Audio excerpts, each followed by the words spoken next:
Hi friends, first of all a great thanks for being in my YouTube channel. இன்றைக்கி நம்ம வீடியோவில் வந்து எதை பற்றி படிக்க போகிறோம் அப்படின்னு கேட்டிங்கன்னா Astable Multivibrator அப்படிங்கிறத பற்றி தான் பார்க்க போகிறோம்.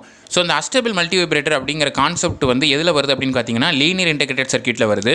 ஸோ இந்த Astable Multivibrator அப்படின்னா என்ன, இதுக்கு இன்னொரு பேர் என்ன அப்படின்னு சொல்லி கேட்டிங்க அப்படின்னா வந்து ஸ்கொயர் வேவ் ஜென்ரேட்டர் அப்படின்னு சொல்லுவாங்க. ஒரு ஸ்கொயர் வேவை நம்ம ஜென்ரேட் பண்ணணும் அப்படின்னா இந்த மாதிரியான மல்டிவைப்ரேட்டர்ஸை யூஸ் பண்ணி ஜென்ரேட் பண்ணலாங்கிறத தெரிஞ்சுக்கோங்க. பேசிக்கலாகவே இந்த அஸ்டேபிள் மல்டிவைப்ரேட்டர், அதாவது வந்து இந்த அஸ்டேபிள் அப்படிங்கிற பேர் எதுக்காக வந்தது அப்படின்னு கேட்டிங்கன்னா, இதில் ஆக்சுவலாக வந்து எந்த ஒரு மல்டிவைப்ரேட்டராக இருந்தாலுமே இவங்க என்ன பண்ணுவாங்கன்னு கேட்டிங்கன்னா ரெண்டு டைப் ஆஃப் ஸ்டேட் இருக்கும். அதாவது வந்து ரெண்டுமே ஸ்டேபிளாக இருக்கலாம், ரெண்டுமே அன்ஸ்டேபிளாக இருக்கலாம், அல்லது ஒன்று ஸ்டேபிளாக வந்து இன்னொன்று வந்து அன்ஸ்டேபிளாக இருக்கலாம். ஓகேவா, ரெண்டு டைப் ஆஃப் ஸ்டேட்டு. அது என்ன ஸ்டேட் அப்படின்னு கேட்டிங்கன்னா, ஒன்று வந்து இன்புட் ஸ்டேட்டு, இன்னொன்று வந்து அவுட்புட் ஸ்டேட்டு. ஓகேவா. ஸோ இந்த இன்புட் ஸ்டேட் அப்படிங்கிறதுல வந்து நம்ம பார்க்கும்போது என்ன ஆகுது அப்படின்னு கேட்டிங்கன்னா, இப்போது இந்த ஆஸ்டேபிள் மல்டிவைப்ரேட்டரை பொறுத்த மட்டும் என்ன அப்படின்னு கேட்டிங்கன்னா ரெண்டு டைப் ஆஃப் ஸ்டேட்டுமே வந்து குவாசி ஸ்டேட். அதாவது வந்து ரெண்டுமே வந்து ஸ்டேபிள் ஸ்டேட் கிடையாதுங்கிறத தெரிஞ்சுக்கோங்க. குவாசி ஸ்டேட் தான். இதுக்கு இன்னொரு பேர் என்ன சொல்லுவாங்கன்னு பார்த்தீங்கன்னா ஃப்ரீ ரன்னிங் ஆசிலேட்டர் அப்படின்னு சொல்லலாம். அந்த ஸ்கொயர் வேவ் ஜென்ரேட்டர்னு சொன்னேன். ஆக்சுவலாக வந்து இது வந்து oscillator, square wave generating oscillator அப்படின்னு சொல்லுவாங்க. ஆசிலேட்டர் அப்படின்னு நம்ம சொன்னாலே பொதுவாக வந்து என்ன அப்படின்னு கேட்டிங்கன்னா சைனசாய்டல் வந்து ஜென்ரேட் பண்ணுறதா நம்ம ஆசிலேட்டர்னு சொல்லுவோம். பட் இந்த ஒரு ஆசிலேட்டருங்கிறது என்னென்னு பார்த்தீங்கன்னா ஃப்ரீ ரன்னிங் ஆசிலேட்டர் அப்படின்னா இது வந்து ஸ்கொயர் வேவ் வந்து ஜென்ரேட் பண்ணக்கூடியதுங்கிறத தெரிஞ்சுக்கோங்க. ஸோ இதெல்லாம் வந்து சைனசாய்டல் ஆசிலேட்டரை விட இது வந்து கொஞ்சம் டிவியேட்டான டிஃப்ரெண்ட்டான ஆசிலேட்டர்ஸ் தான். ஓகேவா. இதிலே நிறைய டைப்ஸ் இருக்குது. ஸோ இன்றைக்கி நம்ம வந்து அஸ்டேபிள் மல்டிவைப்ரேட்டரை பற்றி தான் பார்க்க போகிறோம். ஸோ நார்மலாக நம்ம எப்போதும் போல ஒரு ஆப் யூஸ் பண்ணியிருப்பாங்க. ஆப் 741 அப்படிங்கிறது இன்வெர்ட்டிங் டெர்மினலில் என்ன இருக்கும் அப்படின்னு பார்த்தீங்கன்னா ஒரு ஆர்சி நெட்வொர்க் வந்து கனெக்ட் பண்ணியிருப்பாங்க. ஆர் வந்து எங்கேருந்து வரும் அப்படின்னு பார்த்தீங்கன்னா ஃபீட்பேக்கில் வந்து வரும். வேற கெப்பாசிட்டர் வந்து இன்னொரு இடத்துலேருந்து டவுன் பண்ணி வச்சுருப்பாங்க. இப்போ இதில் ஒரு ஸ்பெஷல் கேஸ் என்ன அப்படின்னு பார்த்தீங்கன்னா, இந்த அவுட்புட் இருக்கு இல்லையா, இந்த அவுட்புட்லேருந்து ரெண்டு ரெசிஸ்டர் எடுத்திருப்பாங்க, R1 R2. அதோட சென்டர் பாயிண்ட்லேருந்து ஒரு கனெக்ஷன் எடுத்து தான் என்ன பண்ணியிருப்பாங்கன்னா நான் இன்வெர்ட்டிங் டெர்மினலில் V ரெஃபரன்ஸ் கொடுத்துருப்பாங்க. நமக்கு தெரியும் இந்த அஸ்டேபிள் மல்டிவைப்ரேட்டருங்கிறது என்ன அப்படின்னு பார்த்தீங்கன்னா நார்மலாகவே வந்து ஒரு கம்பேரேட்டர். நம்ம கொடுக்கக்கூடிய இன்புட் சிக்னல் வந்து எந்த அளவுக்கு இருக்குங்கிறத கம்பேர் பண்ணி தான் நமக்கு வந்து அவுட்புட் கொடுக்கும். ஓகேவா. கம்பேர் பண்ணணும் அப்படின்னா நமக்கு கண்டிப்பாக ஒரு ரெஃபரன்ஸ் வேல்யூங்கிறது வேணும். நாம் சிம்பிளாக பொதுவாக சர்க்யூட்டில் என்ன பண்ணுவோம் அப்படின்னா ஒரு டிசி சப்ளை கொடுத்து இந்த V ரெஃபரன்ஸுங்கிறத எடுப்போம். பட் இங்கே இந்த நான் சொன்ன மாதிரி எக்ஸப்ஷன் கேஸ்னால் என்ன பண்ணியிருப்பாங்கன்னா அவுட்புட்டில் இருந்து ஒரு வோல்டேஜ் டிவைடரை யூஸ் பண்ணி வந்து V ரெஃபரன்ஸுங்கிற வேல்யூ வந்து எடுத்திருப்பாங்க. அதுதான் என்னென்னு பார்த்தீங்கன்னா நான் இன்வெர்ட்டிங் டெர்மினலுக்குரிய இன்புட்டுங்கிறத தெரிஞ்சுக்கோங்க. ஓகேவா. இப்போ வந்து இந்த V ரெஃபரன்ஸ் இந்த இன்புட்டோட இது என்னங்கிறது உங்களுக்கு வந்து புரிஞ்சிருக்கும். ஸோ ஆக்சுவலாக வந்து ஒர்க் ஆகிறது எப்படி அப்படின்னு பார்த்தீங்கன்னா கெப்பாசிட்டரில் இருக்கக்கூடிய வோல்டேஜோட waveform charging and discharging எப்படி நடக்குதோ அதை பொறுத்து தான் இந்த ஒரு ஸ்கொயர் வேவ் அப்படிங்கிறது ஜென்ரேட் ஆகுங்கிறத தெரிஞ்சுக்கோங்க. ஸ்கொயர் வேவ் ஜென்ரேட் ஆகுது அப்படிங்கிறது வந்து ஆக்சுவலாக வந்து சேச்சுரேஷன் பாயிண்டில் தான் ஜென்ரேட் ஆகும். இந்த ஆப் ஆம்போட வேலையே என்ன அப்படின்னா அந்த மல்டிவைப்ரேட்டரோட மெயின் எய்மே என்ன அப்படின்னு பார்த்தீங்கன்னா making and op amp to work in a saturation region. அவ்வளோதான். நார்மலாக வந்து இந்த ஆப் ஆம்பை வந்து நீங்கள் ஒர்க் பண்ணிங்கன்னா சேச்சுரேஷன் ரீஜனுக்கு கொண்டு போக முடியாது. பட் இந்த ஆப் ஆம்பை வந்து நார்மலாக இருக்கிறத வந்து சேச்சுரேஷன் ரீஜனுக்கு எடுத்துகிட்டு போகிறது தான் எதுன்னு பார்த்தீங்கன்னா இந்த மல்டி வைப்ரேட்டர் அப்படின்னு சொல்லுவாங்க. ஓகேவா. சரி, ஓகே. இப்போ கெப்பாசிட்டர் அப்படிங்கிறதுக்கு நார்மலாக நீங்கள் ஒரு வோல்டேஜ் சப்ளை கொடுத்தீங்க என்று சொன்னால் அதில் வரக்கூடிய அவுட்புட் வேவ் ஃபார்ம் எப்படி இருக்கும் அப்படின்னு பார்த்தீங்கன்னா அல்டர்னேட்டிங் சிக்னல் கொடுத்தீங்கன்னா அதோட அவுட்புட் வேவ் ஃபார்ம் எப்படி இருக்கும் அப்படின்னு சொல்லி கேட்டிங்க அப்படின்னா அல்டர்னேட்டிவாக வந்து சார்ஜ் ஆகி டிஸ்சார்ஜ் ஆகும். அந்த வேவ் ஃபார்முக்கு பேர் என்னென்னு பார்த்தீங்கன்னா ஷார்ட் டூத் வேவ் ஃபார்ம் அப்படின்னு சொல்லுவாங்க. இது வரைக்கும் பார்த்தீங்களா, இது ஆக்சுவலாக வந்து ஒரு ட்ரையாங்குலர் வேவ்னு நினச்சிடாதீங்க. இது வந்து எப்படி இருக்கும் அப்படின்னா ஃபஸ்ட்டு ஒரு கர்வ் மாதிரி வந்து சார்ஜ் ஆகும், அப்புறம் ஒரு இன்வெர்டட் கர்வ் மாதிரி வந்து டிஸ்சார்ஜ் ஆகும். இந்த இருக்குது பார்த்தீங்களா செகண்ட் வேவ் இருக்கா, இதுதான் கரெக்டான வேவ். இது கொஞ்சம் ட்ரையாங்கிள் மாதிரி இருக்குது, இது கொஞ்சம் சார்ஜ் ஆகி இது கொஞ்சம் வந்து டிஸ்சார்ஜ் ஆகும். ஓகேவா. இப்படி தான் வந்து என்ன போகும் அப்படின்னு பார்த்தீங்கன்னா ஷார்ட் டூத் வேவ் ஃபார்ம் அப்படிங்கிற பேரில் இந்த வேவ் ஃபார்ம் வந்து அல்டர்னேட்டாக சார்ஜ் ஆகி டிஸ்சார்ஜ் ஆகிட்டு இருக்கும். எங்கே அப்படின்னா ஒரு கெப்பாசிட்டரில் ஒரு அல்டர்னேட்டிங் சிக்னல் நம்ம வந்து வோல்டேஜ் சப்ளை கொடுத்தா. ஓகேவா. இப்படி வந்து சப்ளை ஆகிக்கிட்டு இருக்கும்போது என்ன நடக்கும் அப்படின்னு பார்த்தீங்கன்னா இதோட V ரெஃபரன்ஸோட வேல்யூ வந்து பீட்டா இன்ட்டு V0 அப்படின்னு சொல்லுவாங்க.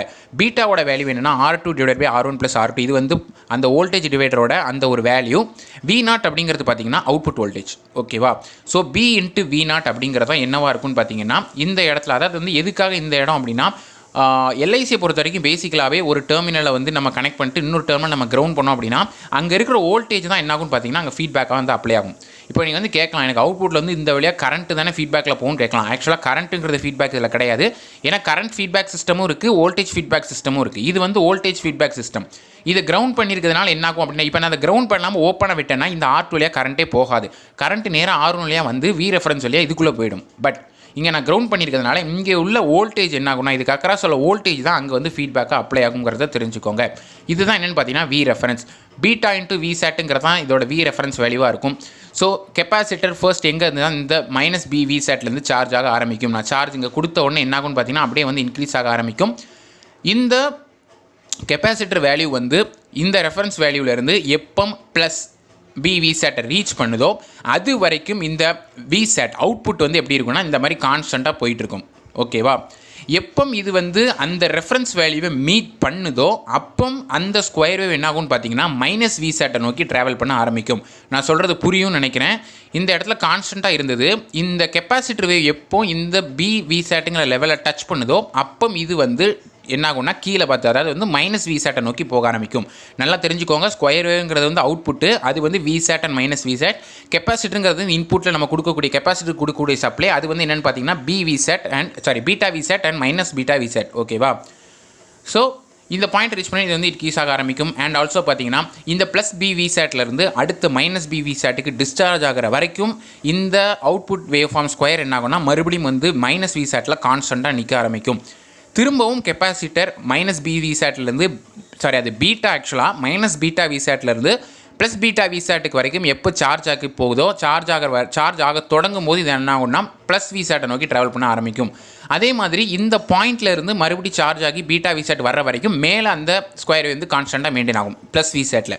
திரும்பவும் இது என்ன ஆகுதுன்னா டிஸ்சார்ஜ் ஆகுது. மைனஸ் பீட்டா விசேட்டை நோக்கி போகும்போது மறுபடியும் அது என்ன ஆகும்னு பார்த்தீங்க அப்படின்னா மைனஸ் விசேட்டை நோக்கி போகும். ஆக்சுவலாக என்ன நடக்கும் அப்படின்னா இந்த ஒரு பாயிண்ட் இருக்குல்ல பீட்டா விசேட், இந்த ரெஃபரன்ஸ் வேல்யூவோட இந்த இன்புட் கெப்பாசிட்டர் வோல்டேஜ் கம்மியாக இருந்துச்சு அப்படின்னு சொன்னால் என்ன ஆகும் அப்படின்னு கேட்டிங்கன்னா இது வந்து விசேட் அப்படிங்கிற ஒரு லெவலில் வந்து நிற்கும். அதாவது வந்து மைனஸ் விசேட்லேருந்து ப்ளஸ் விசேட்டுக்கோ அல்லது வந்து ப்ளஸ் விசேட்டில் அதாவது மைனஸ் விசேட்லேருந்து ப்ளஸ் விசேட்டுக்கு போகுது மேலே. கரெக்டாக? இது என்ன ஆகுது? சார்ஜ் ஆகும்போது அந்த மாதிரி வந்து நிற்குது மேலே. அதாவது வந்து ப்ளஸ் விசேட் பாசிட்டிவில் மெயின்டைன் ஆகுது. இது டிஸ்சார்ஜ் ஆகும்போது கரெக்டாக வந்து என்ன ஆகும்னு பார்த்தீங்கன்னா மைனஸ் விசேட்டுக்கு போயிடும். ஹென்ஸ் இதுலேருந்து என்ன தெரியுது அப்படின்னு பார்த்தீங்கன்னா இந்த பீட்டா விசேட்டை நோக்கி இந்த இன்புட் கெப்பாசிட்டர் வேவ் போக போக போக மேலே வந்து முடிஞ்ச அளவுக்கு நம்ம வந்து பாசிட்டிவ் வி சேச்சுரேஷன் ரீஜனில் ஆப்ரேட் பண்ணிக்கலாம்.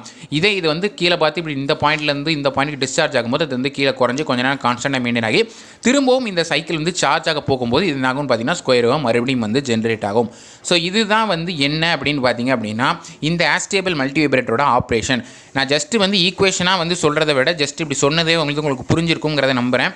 ஸோ இது சொன்னாலே புரிஞ்சிருங்கிறது தெரிஞ்சு தான் வந்து சொன்னேன். ஸோ அடுத்ததாக வாங்க சில சின்ன சின்ன மெயின் பேராமீட்டர்ஸோட வேல்யூ மட்டும் என்ன அப்படிங்கிறத சொல்கிறேன். ஸோ கெப்பாசிட்டர் அப்படிங்கிற விஷயம் வந்து இருக்கிறதுனால நமக்கு என்ன ஆகுது அப்படின்னு பார்த்தீங்கன்னா டைம் ரெஸ்பான்ஸ் அப்படிங்கிற ஒரு விஷயம் வந்து ரொம்ப முக்கியத்துவம் பெறுது இந்த இடத்துல. ஸோ டைம் பீரியட் அப்படிங்கிறத அந்த வேவ் ஃபார்மில் உள்ள ஒரே ஒரு முக்கியமான ஃபேக்டர். அதாவது வந்து ரெண்டு முக்கியமான ஃபேக்டர் என்னென்னா ஆன் பீரியட், இன்னொன்று வந்து ஆஃப் பீரியட். டோட்டல் டைம் அப்படிங்கிறது பார்த்தீங்க அதாவது வந்து டீங்கிறது வந்து T1 + T2ன்னு சொல்லலாம், அல்லது T on + T offன்னு சொல்லலாம். கரெக்டாக? சார்ஜ் ஆகி டிஸ்சார்ஜ் ஆகிறது தான் நம்ம டோட்டல் டைம் அப்படின்னு சொல்லுவோம். அதில் ஹாஃப் பீரியட் ஆன் பீரியட் எப்படி இருக்குன்னு பார்த்தீங்கன்னா T1 = RC × ln of 1 + beta / 1 - beta. இதே T2வும் இதே மாதிரி தான் இருக்கும். ஹென்ஸ் என்ன பண்ணுவாங்கன்னா டோட்டல் டைம் வந்து 2 × T1 அப்படின்னு சொல்லி போட்டுருவாங்க. 2 × T1னா 2 × RC ln of 1 + beta / 1 - beta அப்படின்னு சொல்லி வரும். வோல்டேஜ் அக்ராஸ் த கெப்பாசிட்டரோட ஈக்குவேஷன் வந்து Vc of t = Vf + Vi - Vf e⁻ t/RC. இது வந்து என்னென்னு பார்த்தீங்கன்னா ஒரு கெப்பாசிட்டரோட ஈக்குவேஷன், அதுக்கு அக்ராஸ் உள்ள வோல்டேஜோட ஈக்குவேஷன் அப்படிங்கிறத தெரிஞ்சுக்கோங்க. ஸோ ஃபைனலாக ஃப்ரீக்வன்சி ஆஃப் ஆசிலேஷன்ஸ்கிறது ரொம்ப முக்கியமான ஈக்குவேஷன். இந்த ஒரு மல்டிவைப்ரேட்டரில் நமக்கு RC நெட்வொர்க் நம்ம யூஸ் பண்ணியிருக்கிறதுனால ஃப்ரீக்வன்சி ஆஃப் ஆசிலேஷன் எப்படி இருக்குன்னு கேட்டிங்கன்னா 1/2 RC அப்படிங்கிறது தான் அதோட ஃபார்முலாவாக இருக்கும். V0 அப்படிங்கிறதோட பீக் டு பீக், அதாவது வந்து பீக் டு பீக்னா டோட்டல் வேல்யூ RMS வேல்யூவோட கிரேட்டராக இருக்கும். அந்த வேல்யூ என்னவாக இருக்கும் பார்த்தீங்கன்னா 2 × Vsat இருக்கும். ஏன் அப்படின்னா இது வந்து ப்ளஸ் Vsat ஒரு ரீஜன் இருக்குது, மைனஸ் Vsatனு ஒரு ரீஜன் இருக்குது. ரெண்டோட பீக்குமே வந்து ஈக்குவலாக தான் இருக்கும். கரெக்டாக நான் சொல்கிறது புரியும்னு நினைக்கிறேன் உங்களுக்கு.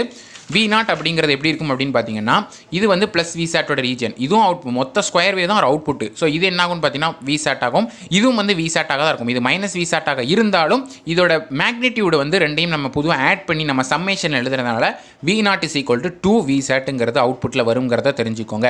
ஸோ இதுதான் என்னென்னு பார்த்தீங்கன்னா அந்த அஸ்டேபிள் மல்டிவைப்ரேட்டர். இதான் அந்த வீடியோவில் சொல்ல நினச்சேன். இதெல்லாம் டவுட்ஸ் தான் கமெண்ட்ஸில் லீவ் பண்ணுங்கள். உங்களுக்கு வேறு என்ன மாதிரியான வீடியோஸ் சொல்லுங்கள், அதை கமெண்ட்ஸில் சொல்லிட்டே இருங்க. ஃப்ரெண்ட்ஸ் எல்லாருக்கும் ஷேர் பண்ணுங்கள். Facebook, WhatsApp, Twitter, Snapchat எல்லாத்தையும் ஷேர் பண்ணுங்கள். நாளைக்கு இதே மாதிரி இன்னொரு வீடியோ உங்களை பார்க்குறேன். அதுவரை see you guys, take care, bye, cheers and thank you for watching.